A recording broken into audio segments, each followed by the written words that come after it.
Bonjour à tous et bienvenue dans votre rubrique dédiée au TIC.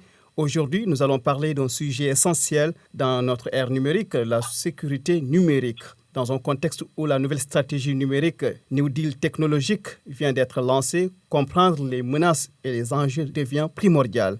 Pour en parler, j'ai le plaisir d'accueillir Boubacar Sidi Kandé. Il est expert en sécurité numérique. Bonjour, M. Kandé.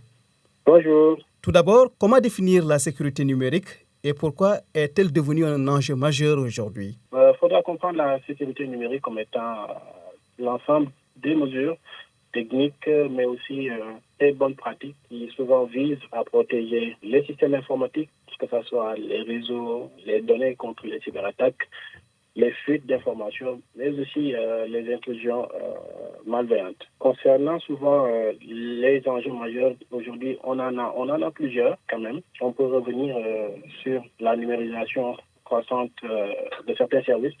Parce que ici au Sénégal, on peut constater que de nombreux secteurs, que ce soit les banques, les entreprises, ou bien dans le cadre de l'éducation, souvent nous passons au numérique, exposant ainsi les données à des risques accrus, mais aussi l'essor des cyberattaques, parce que le nombre d'attaques, que ce soit par hameçonnage, par ransomware, le piratage de comptes, a explosé ces dernières années, ciblant aussi les entreprises que les particuliers. Mais aussi, on peut parler de la faible sensibilisation, parce que beaucoup d'utilisateurs ignorent les risques et adoptent des comportements dangereux en ligne, que ce soit avec les mots de passe faibles, le manque de sauvegarde, le partage d'informations sensibles.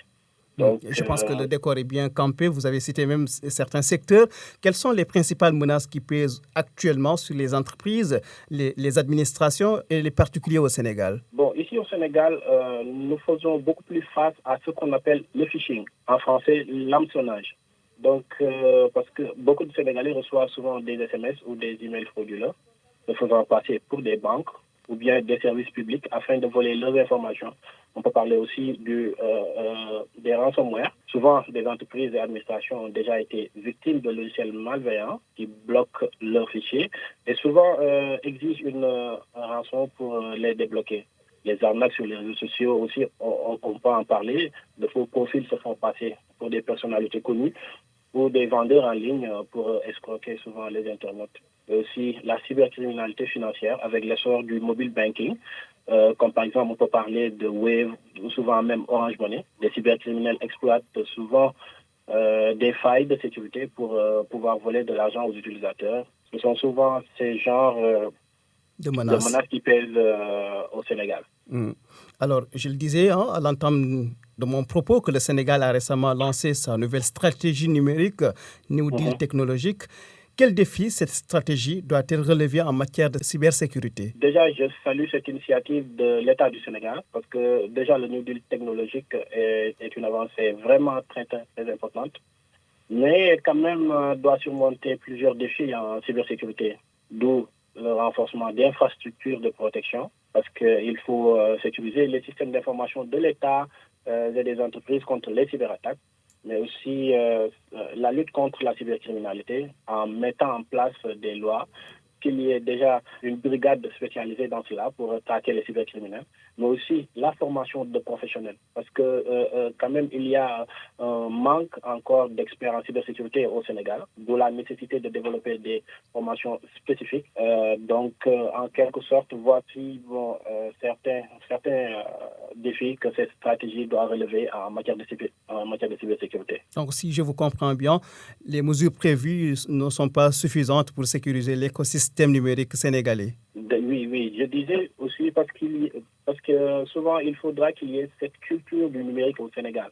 Nous remarquons que majoritairement, bien qu'il y ait un fort taux d'utilisateurs au niveau des plateformes, que ce soit aussi au niveau de certains produits à travers le e-banking, mais n'empêche cette culture du numérique ou bien cette culture des menaces qui pèsent dans cet écosystème, vraiment, vraiment, vraiment, il faudra quand même essayer de développer cela au niveau non seulement de la jeunesse sénégalaise, mais en grande pompe au niveau de la population sénégalaise pour quand même essayer de pouvoir Faire face. apporter certains... Voilà. apporter des résultats face à cela. Et je pense que ça, c'était des conseils vis-à-vis de l'État, mais vis-à-vis des usagers, aujourd'hui, on voit que beaucoup font face justement à ces défis-là, les données numériques, les données personnelles. Comment, justement, ces personnes-là, ces particuliers, doivent faire face à l'insécurité numérique? D'abord, je ne parlerai pas non seulement aux particuliers, mais aussi je parlerai des entreprises, parce que je dirais que ça sera des conseils aux particuliers, parce que déjà revenir sur le fait de ne jamais partager souvent ses codes bancaires ou mots de passe, ou souvent activer la double authentification sur les comptes importants, parce que déjà nous faisons face à cet essor de créateurs de contenu. Donc nous assistons souvent à des créateurs de contenu qui peuvent avoir des comptes un peu partout. Donc le fait d'activer souvent la double authentification au niveau des comptes, c'est quelque chose de très important. Mais aussi le fait d'éviter de cliquer sur des liens suspects dans les SMS ou mails, mais aussi faire régulièrement des sauvegardes de ces fichiers importants. Maintenant, si nous allons au niveau des entreprises, un sujet qui vraiment m'intéresse, le fait de sensibiliser les employés aux risques cyber, mais aussi le fait de mettre à jour les logiciels des antivirus.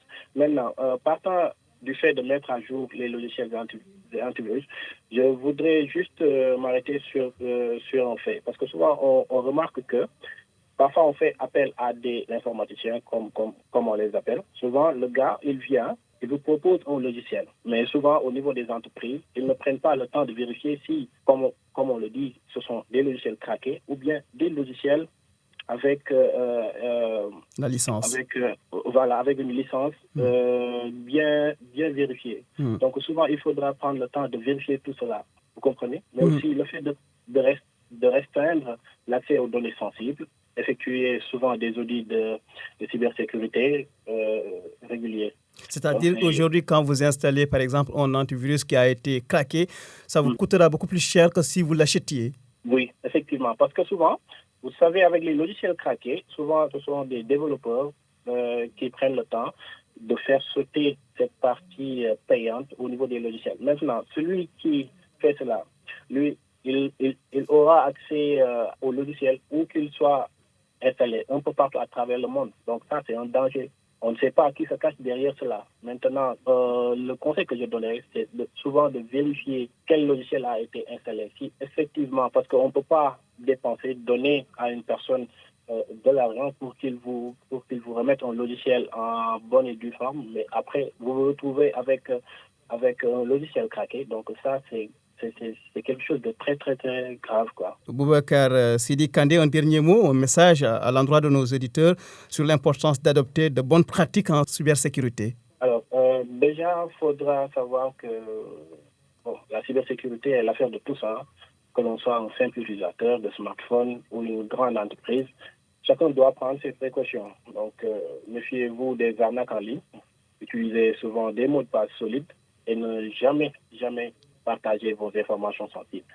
Informez-vous car la meilleure protection, c'est la connaissance. Merci infiniment, Boubacar Sidi Kandé. Merci. Merci pour cet éclairage sur la sécurité numérique. Nous espérons que cette discussion aidera nos auditeurs à mieux comprendre les enjeux et à se protéger efficacement. Merci à tous de nous avoir suivis et à dimanche prochain pour un nouveau numéro de votre rubrique TIC. Retrouvez ce numéro justement en replay sur les plateformes digitales de la RTS.